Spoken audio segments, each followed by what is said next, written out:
7 macam-macam sedekah yang paling mudah dilakukan. Berbagi. Sedekah yang paling mudah bisa dilakukan dengan beberapa cara. Salah satunya adalah dengan tersenyum tulus. Sedekah menjadi amalan yang sebaiknya disembunyikan.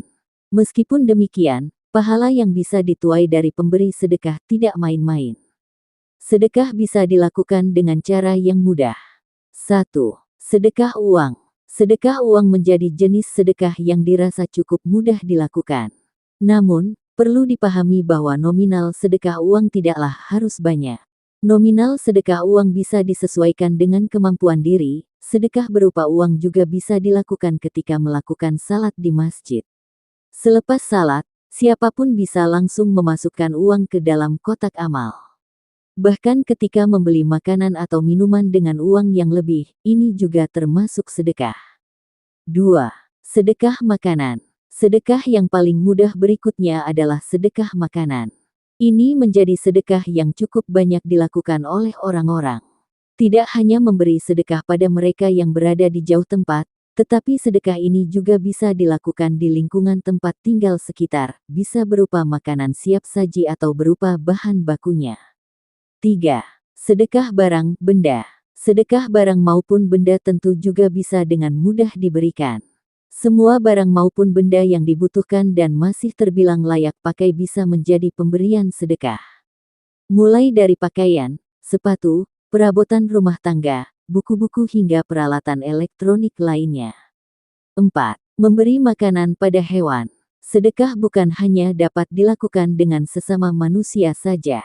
Akan tetapi, sedekah juga bisa dilakukan kepada hewan.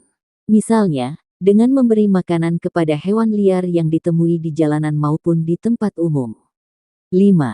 Mengajarkan ilmu pengetahuan. Mengajarkan ilmu pengetahuan juga termasuk sedekah dengan kategori non-harta. Menariknya, hal ini juga termasuk ke dalam sedekah jariyah. Bayangkan betapa banyaknya pahala mengalir apabila melakukan sedekah jariyah seperti ini. Artinya, ketika seseorang yang memberikan sedekah itu meninggal dunia pun, pahala dari sedekah yang pernah ia lakukan akan selalu mengalir kepadanya. 6. Sedekah senyum. Senyum bisa dihitung sebagai sedekah, makanya siapapun tidak perlu khawatir apabila tidak mempunyai materi atau sesuatu non-materi lainnya guna bersedekah. Semua orang bisa bersedekah dengan sangat mudah, yaitu menggunakan senyuman. Saat seseorang tersenyum dengan tulus dan ikhlas, maka ia akan memancarkan energi positif yang luar biasa. 7. Sedekah tenaga. Apabila seseorang mengeluarkan tenaga guna membantu orang lain, maka ini juga termasuk ke dalam kategori sedekah. Tentu sedekah seperti ini sangat mudah ditemui di lingkungan sekitar tempat tinggal, baik membantu orang yang dikenal bahkan tidak kenal sekalipun. Selain membantu meringankan pekerjaan orang lain, ini juga bisa menjadi ladang pahala.